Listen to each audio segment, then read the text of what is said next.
بسم اللہ الرحمن الرحیم۔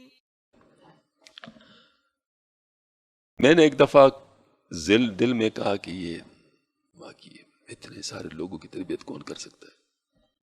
بھئی پوری دنیا میں اسکیٹرڈ لوگ ہیں، مطلب ظاہر ہے ہر شخص کی بات کو سمجھنا، یاد رکھنا، اس کے مزاج کے مطابق بات کرنا، تمام کرنا، یہ تو بڑا کام ہے، تو یہ کیسے ہو سکتا ہے؟ تو لہٰذا دل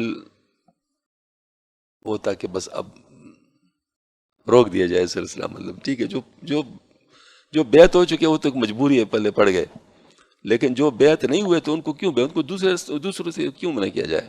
ان کو چاہیے کہ دوسروں سے بیعت ہو جائے تو کم از کم ان کا حق تو ادا ہو جائے گا، میں تو ان کا حق بھی ادا نہیں کر سکوں گا۔ تو جیسے میں آپ کو شعر کے بارے میں بتاتا ہوں کہ ارادہ کیا تھا کہ میں نے شعر نہیں کہنا تو اس کا بھی ایسا ہوا تھا۔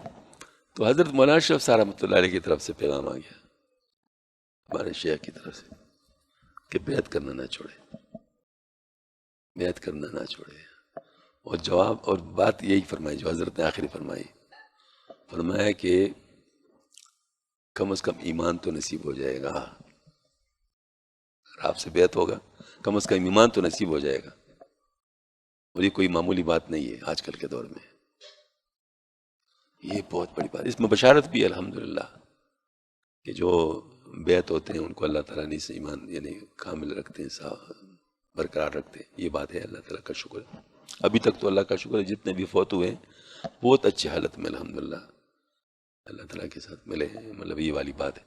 تو یہ ایک نعمت ہے، اور یہ نعمت اللہ پاک اپنے فضل سے دیتا ہے، تو اگر اللہ پاک نے یہ فضل ہمارے سلسلے کے ساتھ ایسوسیٹ کر دیا ہے تو پھر اس میں ہم کیسے پیچھے ہو جائیں؟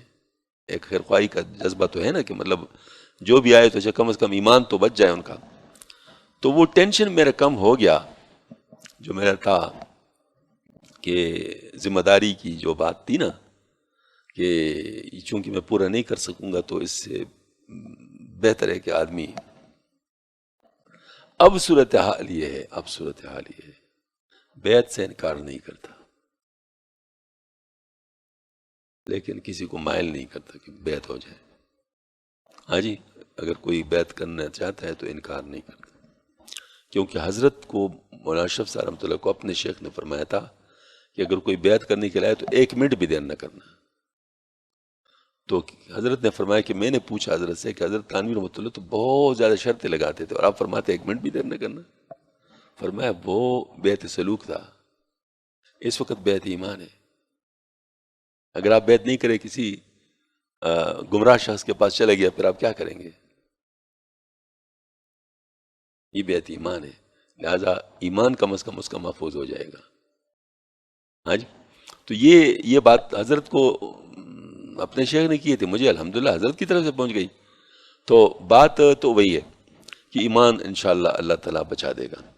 باقی جو بات ہے وہ یہ بات ہے کہ ہر شخص اپنے طلب کے مطابق پاتا ہے، جس کی طلب زیادہ ہوتی ہے اس کے لیے اسی سلسلے میں گنجائش نکل آتی ہے، باوجود مصروفیت کے اور باوجود تمام چیزوں کے اللہ پاک ان کے لیے راستہ نکال لیتا ہے اور کام ان کا بن جاتا ہے، اور جن کو طلب کم ہوتی ہے تو اس کے حساب سے پھر ان کا معاملہ چل پڑتا ہے، یعنی وہ اس پہ ہی منحصر رہتا ہے، وہ جو ایمان کی بات ہے اسی پہ رہتا ہے، وہ تقوی کی طرف نہیں پھر آتا، وہ صرف ایمان تک ہی رہتا ہے۔ تو یہ بات ہے کہ اب سبجیکٹ ٹو کنڈیشن ہے، مرید کے ارادے پر مبنی ہے کہ مرید کا ارادہ کیا ہے، اپنی اصلاح ہے یا ویسے بس ایک سلسلے میں داخل ہونا ہے۔ تو جن کا ویسے سلسلے میں داخل ہونا مطلوب ہوتا ہے تو ان کو اس کے حساب سے راستہ ملتا ہے، اور جن کا البتہ چونکہ یہ ہمارے الحمدللہ اللہ کا شکر ہے، یہ اللہ تعالیٰ کا فضل ہے، اس میں ہم لوگ کبھی بھی اس کا شکر ادا نہیں کر سکتے کہ ہمارے ہاں تعلیم کا سلسلہ ہے، تعلیم کا سلسلہ الحمدللہ موجود ہے۔ اس تعلیم کے سلسلے میں حقیقت کی باتیں آتی رہتی ہیں، جو صحیح چیز ہے اس کے بارے میں بات تو آتی رہتی ہے نا، اور اگر کوئی اس کو مستقل پڑھے سنے تو ان کو حقیقت کا پتہ تو چل ہی جاتا ہے کہ حقیقت کیا ہے، صحیح چیز کیا ہے، غلط چیز کیا ہے، ان کو پتہ تو چل ہی گیا۔ اب اگر اس میں طلب پیدا ہو گیا تو اسی کے حساب سے کام کرے گا تو ان کو پھر وہ فائدہ ہوگا، اور واقعتاً جس میں طلب پیدا ہو جائے نا، اوہ اللہ جتنا دیتا ہے آدمی حیران ہو جاتا ہے، جن میں طلب پیدا ہو جاتا ہے. ایسے عجیب عجیب اللہ کی مددیں ہیں اللہ تعالیٰ کے، مطلب کیا میں آپ کو بتاؤں کیا کیا چیزیں. بیان انسان نہیں، انہیں لوگ مانیں گے، اگر بیان بھی کرو تو مانیں گے بھی نہیں. تو ایسی بات کرنا تو فضول ہے نا کہ جو اس کو لوگ مانے نہیں. خواہ ایسے بات کرنے کی کیا ضرورت ہے. لیکن بہرحال ہمیں تو نظر آتے ہیں نا کہ اللہ تعالیٰ کیسے مدد فرماتے ہیں، کس طریقے سے ان کے کام بناتے ہیں. مجھے پھر اطلاع ہی دیتے ہیں. اطلاع دیتے ہیں. آج بھی ایک صاحب نے اطلاع دی، عالم ہے، بہت زبردست اطلاع دی. میں نے کہا بس اللہ پاک کا کرم ہے، اللہ پاک جس کو جتنا دے دے اس کا تو ظاہر اس میں تو ہم کچھ نہیں کہہ سکتے. تو یہ طلب پر ہے.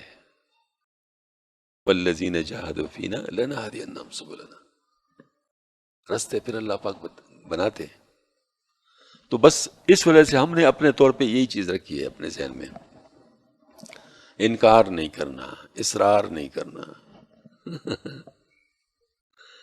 اپنی بیعت پر اصرار نہیں کرنا اور انکار نہیں کرنا اگر کوئی کرنا چاہے. اور پھر جس کا طلب کا منہ جتنا کھلا ہے اتنا اس کو مل جانا. یہ مشاہدہ ہے، یہ مشاہدہ ہے. میں اکثر کہا کرتا ہوں، کوئی مطلب مجھ سے اکثر زیادہ تر فون تو عورتیں ہی کرتی ہیں کیونکہ ظاہر مردوں کو پھر بھی موقع ملاقات کا مل جاتا ہے، تو زیادہ تر فون تو ان کے آتے. تو ایک خاتون نے ابھی آج مجھے میسج کیا تھا کہ 20-25 دن سے مراقبہ نہیں ہو رہا. میں نے صرف اتنا جواب دیا کہ جو شخص اپنے پاؤں پہ خود کلاڑی مارنا چاہتا ہو تو اس کا کیا علاج ہے. اب اگر اس میں طلب ہوگی تو خود ہی سمجھ میں آ جائے گی بات. کیا خیال ہے؟ جو اپنے پاؤں پہ خود کلاڑی مارنا چاہے تو اس کا کیا علاج ہے، کیا کہا جا سکتا ہے. بس ٹھیک ہے جی، اپنے فعل کا ذمہ دار ہے. شیخ تو صرف بتا سکتا ہے نا کہ یہ کرو، اس کو مجبور تو نہیں کر سکتا نا. کہ ڈاکٹر دوائی پلا تو نہیں سکتا، دوائی لکھ سکتا ہے اس کے لیے. تو جس نے دوائی لکھ دی ہے وہ تو ذمہ سے فارغ ہو گیا. اب اس کے بعد کوئی استعمال کرتا ہی نہیں کرتا تو ان کی اپنی مرضی ہے. تو یہ والی بات ہے کہ جن کو جو اللہ تعالیٰ دیتا ہے ان کی طلب کے مطابق دیتا ہے.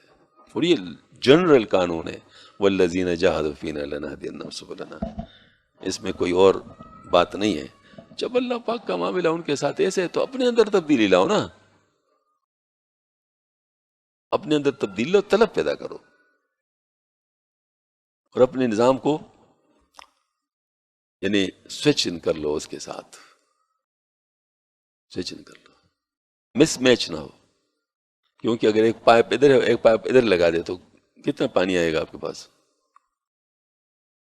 ہاں جی، ادھر سے تو پانی ویسے جائے گا نا، صرف آدھا پانی جائے گا آپ کے پاس.